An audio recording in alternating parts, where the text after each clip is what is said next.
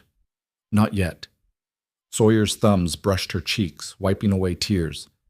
Just stay. Give me time to prove I mean what I say. That's all I'm asking.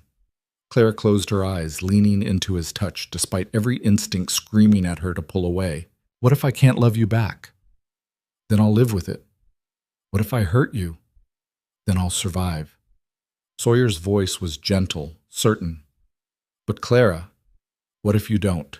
What if this works? What if you let yourself have something good for once?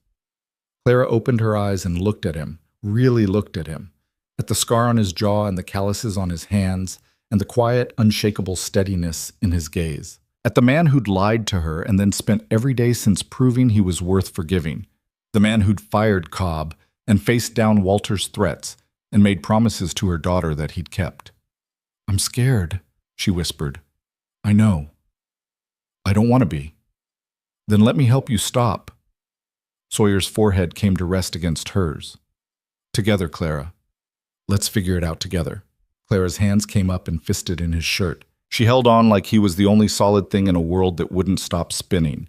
And for the first time in 2 years, she let herself believe that maybe, just maybe, she didn't have to do this alone. Okay, she breathed. Okay. Sawyer pulled back just enough to meet her eyes. Yeah? Yeah. Clara managed a shaky smile. But if you get yourself killed, I'm going to be furious. Sawyer's mouth curved. Noted. He kissed her then, soft and careful, like she was something precious. Clara kissed him back, pouring 2 years of loneliness and fear and desperate hope into it. When they finally pulled apart, both breathing hard, Sawyer rested his forehead against hers again. We're going to be all right, he said quietly. Clara nodded, not trusting her voice, and for the first time, she actually believed it. Walter came 3 weeks later. It was early evening, the sun sinking toward the mountains and painting the sky in shades of amber and rose. Clara was rolling out dough for biscuits when she heard the sound of multiple horses. Her hands froze. She looked up and saw Reed through the window, already moving toward the main gate, his rifle in hand. Sawyer appeared in the kitchen doorway, his face grim. Get the girls. Take them to my office and lock the door. Clara's pulse hammered. How many? 4. Walter and 3 others. Sawyer's eyes met hers. Do what I said. Now. Clara didn't argue. She wiped her hands and called for June and Maisie. The girls came running, June's face already pale with fear. What's happening? June whispered. We're going to play a game, Clara said, her voice steady despite the terror coursing through her. We're going to hide in Mr. Sawyer's office and be very, very quiet. Can you do that? Maisie nodded, her eyes wide. June just stared. Clara led them down the hallway to Sawyer's office, a small room with a heavy door and a window that overlooked the yard. She ushered them inside and locked the door behind them, then moved to the window. Walter sat astride a black horse in the center of the yard, flanked by 3 rough-looking men. He was older than Clara remembered, his face harder, but his eyes were the same, cold and calculating and cruel. Sawyer and Reed stood between him and the house, both armed. Clara couldn't hear what was being said, but she could see the way Walter gestured, the sneer on his face. Sawyer's stance was rigid, unyielding. Reed's hand never left his rifle. Then Walter's eyes shifted to the house, scanning the windows. Clara stepped back instinctively, pulling the girls with her. Mama, who is that man? June asked, her voice trembling. Clara swallowed hard. Someone from a long time ago, but he can't hurt us. I promise. June didn't look convinced. Outside, the confrontation intensified. Walter dismounted, his men following suit. He said something that made Sawyer's jaw clench, his hands curling into fists. Reed stepped forward, his rifle coming up, and Walter's men reached for their guns. Clara's heart stopped.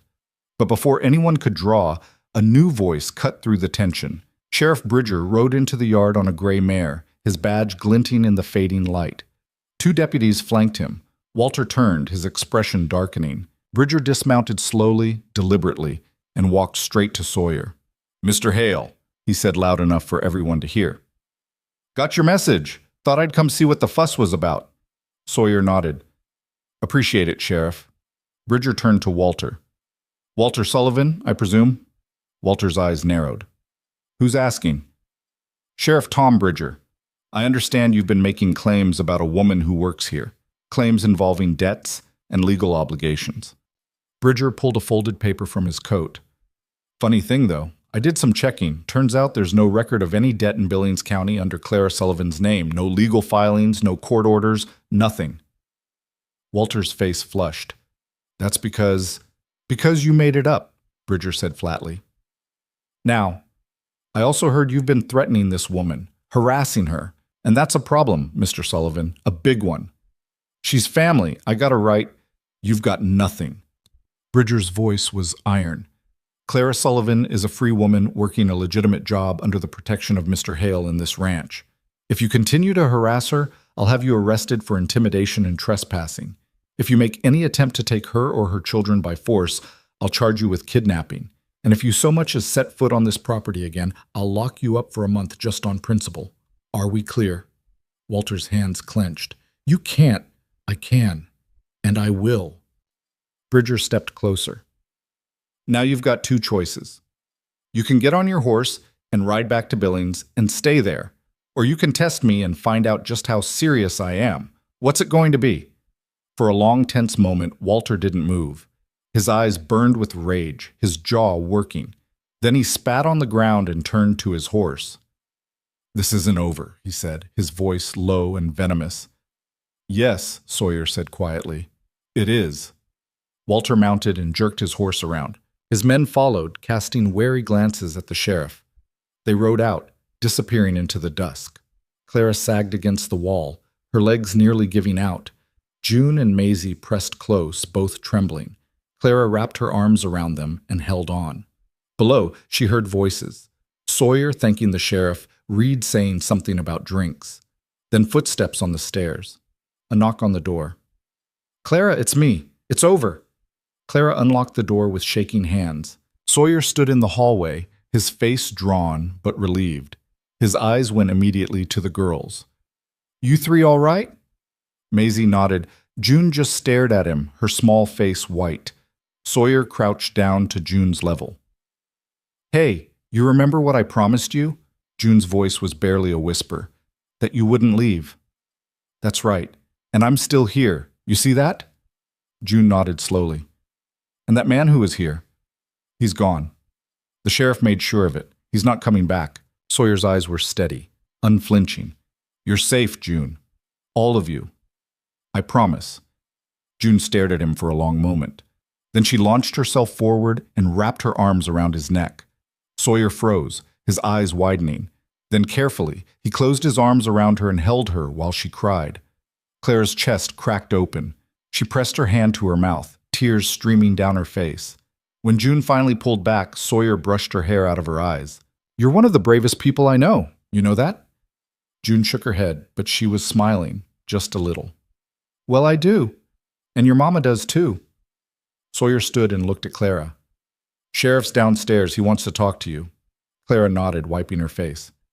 Girls, stay here for a few more minutes, okay? Can I come down soon? Maisie asked. I want to see the sheriff's horse. Sawyer's mouth twitched. I think that can be arranged. Clara followed Sawyer downstairs. Sheriff Bridger was in the kitchen, a cup of coffee in front of him. He stood when Clara entered. Mrs. Sullivan? Sheriff? Clara's voice was hoarse. Thank you. I don't know how to... No need.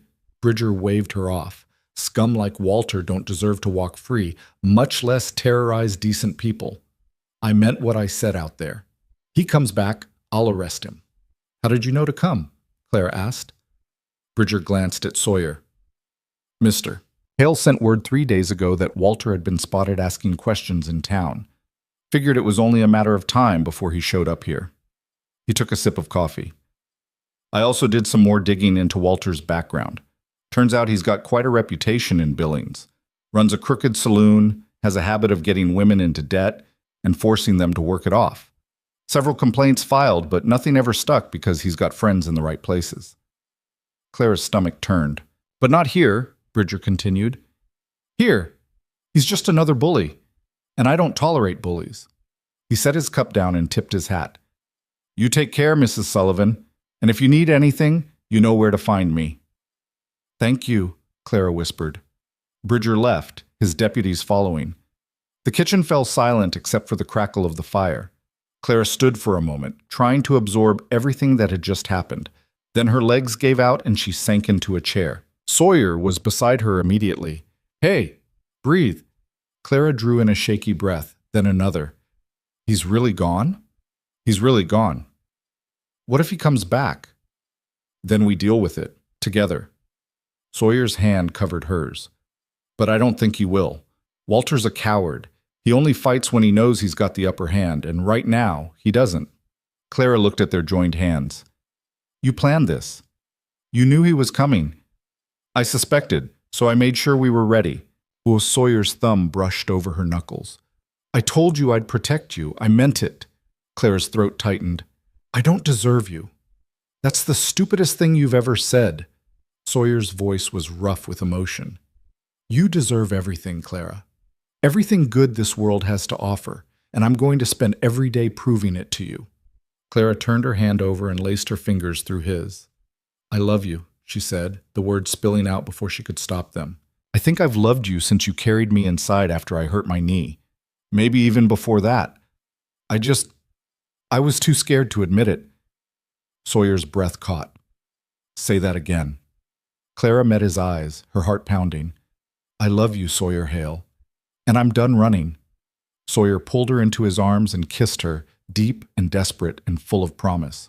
Clara kissed him back, pouring 2 years of loneliness and fear, and finally, hope into it. When they pulled apart, both breathing hard, Sawyer rested his forehead against hers. Marry me. Clara laughed, the sound watery. Are you serious? Dead serious. Marry me, Clara. Not today, not tomorrow. But when you're ready, when June's ready, when it feels right. Sawyer pulled back just enough to meet her eyes. I want to build a life with you. I want to wake up every morning knowing you're here. I want to watch your daughters grow up safe and happy. I want all of it. With you. Clara's eyes filled with tears. That's a lot of wanting. It is. So what do you say? Clara looked at him. At this stubborn, impossible, beautiful man who'd given her safety and hope and love when she'd thought she'd never have any of those things again. And she knew, with bone-deep certainty, that this was right. Yes, she whispered. Yes, I'll marry you. Sawyer's face split into a grin so wide it transformed him. He kissed her again, lifting her off her feet and spinning her around. Clara laughed, clutching his shoulders, feeling lighter than she had in years. When he set her down, they were both grinning like fools. We should tell the girls, Clara said. We should tell everyone, Sawyer countered. Clara's eyes widened. Sawyer! Too late. He raised his voice. Reed, Quinn, get in here. The 2 ranch hands appeared in the doorway, both looking wary.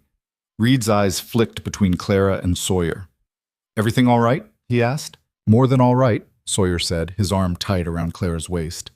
Clara's agreed to marry me. Reed's scarred face broke into something that might have been a smile. About damn time. Quinn actually grinned. Congratulations, boss, ma'am. Clara felt her face heat. Thank you. This calls for a celebration, Reed said. I'll get the whiskey. I'll get the girls, Clara said, but before she could move, June appeared in the doorway, Maisie in tow. Mama? June's voice was small. Is everything okay? Clara crouched down. Everything's more than okay, baby. Mr. Sawyer just asked me to marry him. June's eyes went wide. Maisie gasped. And I said yes, Clara continued. If that's all right with you. Maisie squealed and threw herself at Sawyer, who caught her with a laugh. June was slower, her face serious. Are you going to be our papa? She asked Sawyer. Sawyer set Maisie down and knelt in front of June. Only if you want me to be. I know I can't replace your father. I wouldn't try. But I promise I'll take care of you and your mama and your sister for as long as I live, and I'll never lie to you again. June studied him for a long moment. Then she nodded. Okay, you can be our papa. Sawyer's eyes went bright. He pulled June into a hug, and Clara saw his shoulders shake. When he pulled back, he was smiling through tears. "Thank you," he said hoarsely. June smiled, a real smile, bright and unguarded. "You're welcome." Clara pulled both her daughters close, tears streaming down her face. Sawyer wrapped his arms around all three of them, and they stood like that, a tangle of limbs and love and new beginnings. Reed cleared his throat. "I'll just get that whiskey." Quinn grinned. "And I'll start spreading the word. This calls for a proper celebration." They were married 6 weeks later in early June, when the mountains were green and the wildflowers bloomed in riotous color. It was a small ceremony, just Clara, Sawyer, the girls, Reed, Quinn, Sheriff Bridger, and a handful of neighboring ranchers who'd become friends. The preacher from town performed the service on the porch of the ranch house, with the sun warm overhead and the breeze carrying the scent of sage. Clara wore a simple blue dress that Sawyer had bought her in town, insisting she deserved something new. June and Maisie wore matching white pinafores and flowers in their hair.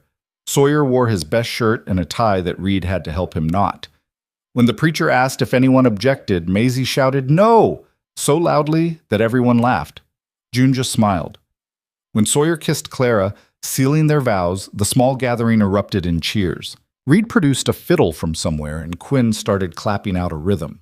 Someone brought out food, and soon the porch was filled with music and laughter and dancing.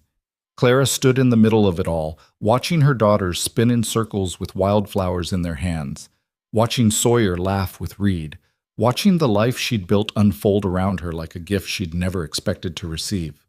She thought about the storm that had brought her here, the desperate walk through the snow, the 40 cents in her pocket, and the terror in her heart. She thought about Cobb's cruelty and Walter's threats and all the ways she'd been broken before she ever set foot on Stone Ridge. And then she thought about everything that had come after, the quiet kindness of a man who'd hauled water and stacked firewood without asking for recognition. The moment June had stopped barricading the door.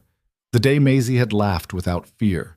The night Sawyer had told her he loved her and meant it. She thought about scars and survival and the difference between the two.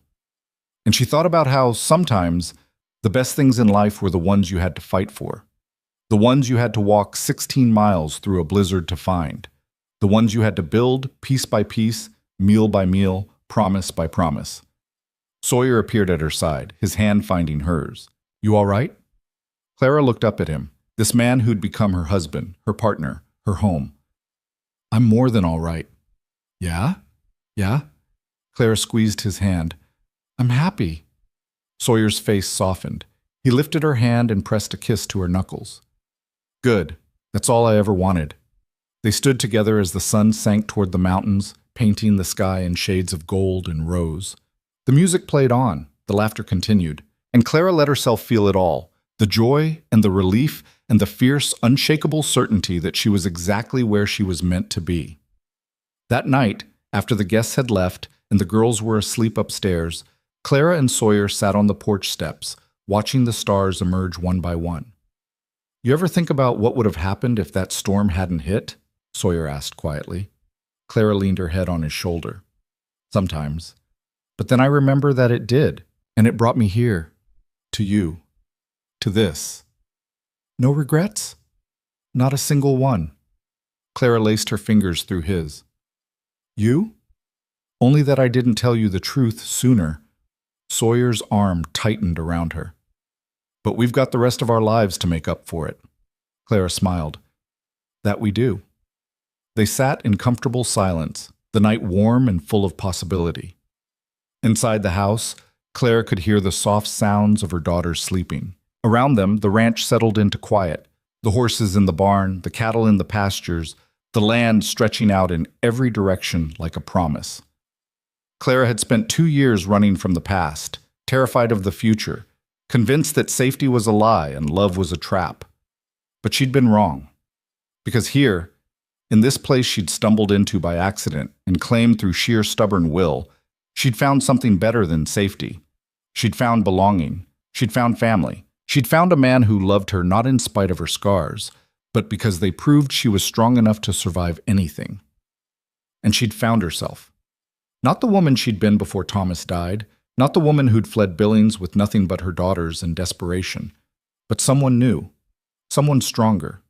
Someone who knew that the best way to build a life wasn't to wait for someone to hand it to you, but to roll up your sleeves and make it yourself, mile by mile, meal by meal, promise by promise. Clara May Hale, because that was her name now, closed her eyes and let the night wind wash over her. And for the first time in years, she wasn't afraid. She was home.